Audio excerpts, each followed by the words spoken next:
বেনাপোল থেকে রূপসী Bangla express train চালুর পর থেকে যাত্রী কমেছে বেনাপোল এক্সপ্রেস ট্রেনের। অথচ এই ট্রেনটি চলাচল করে ঢাকা বেনাপোল রুটেই। যাত্রী কমে যাওয়ায় কমেছে রাজস্ব আয়ও। তাই বেনাপোল এক্সপ্রেস ট্রেনটি থেকে আয় বাড়তে এবং সেবার মান আরও বাড়ানোর জন্য দাবি যাত্রী ও স্থানীয়দের। বেনাপোল থেকে রাসেল ইসলামের তথ্য ও চিত্রের ডেস্ক রিপোর্ট। যশোরে বেনাপোল থেকে গেল বছর শেষ সময় চালু হয় রূপসী বাংলা এক্সপ্রেস ট্রেন। ট্রেনটি মাত্র 3.5 ঘন্টায় পৌঁছে ঢাকায়, ফলে দিনে দুবার ঢাকা বেনাপোল যাতায়াত করতে পারছে রূপসী বাংলা।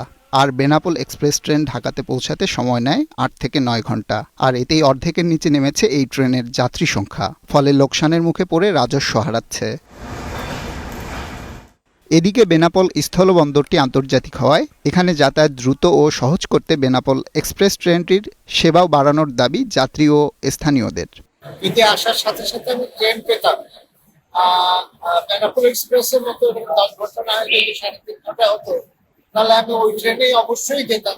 আমি অনেক কম সময় ঢাকায় পৌঁছতাম। আমরা যে কারণে যাচ্ছি কি কোনো জরুরি কাজে যাচ্ছি, কিন্তু এই ট্রেনটা অনেক লেট করে, আমরা আসলে সময় মতো সেখানে পৌঁছাতে পারছি না। আমরা রূপসী বাংলার মতন যদি আরেকটা ট্রেন এই সময়ের ভিতরে আসা করতে পারতো, তাহলে আমরা মানে আমাদের যাতায়াতের জন্য আরেকটু হতো, ভালো হতো। আমাদের বেনাপোল বাসের জন্য যদি ট্রেনটা 2 বার যেত, অল্প সময়ের ভিতরে বেনাপোলের সবার জন্য সুবিধা হতো। রেল কর্মকর্তারা মনে করেন, বেনাপোল এক্সপ্রেস ট্রেনের সেবার মান বাড়ালে ভোগান্তি কমবে, এতে বাড়বে যাত্রীর সংখ্যা। যাত্রীদের দাবি হলো যাতে সকালে বেনাপোল থেকে একটি ট্রেন যেয়ে ঢাকায় অফিস করতে পারে এবং ঢাকা থেকে অফিস শেষে যাতে বেনাপোলে ফিরে আসতে পারে, এটা তাদের মূল দাবি। এতে যাত্রী সংখ্যা বৃদ্ধি পাবে বলে আমরা আশা করছি। নিরাপদ যাতায়াতে রূপসী বাংলার মতো বেনাপোল এক্সপ্রেস ট্রেনটিও দিনে 2 বার যাতায়াত করবে, এমনটাই প্রত্যাশা বেনাপোলবাসীর।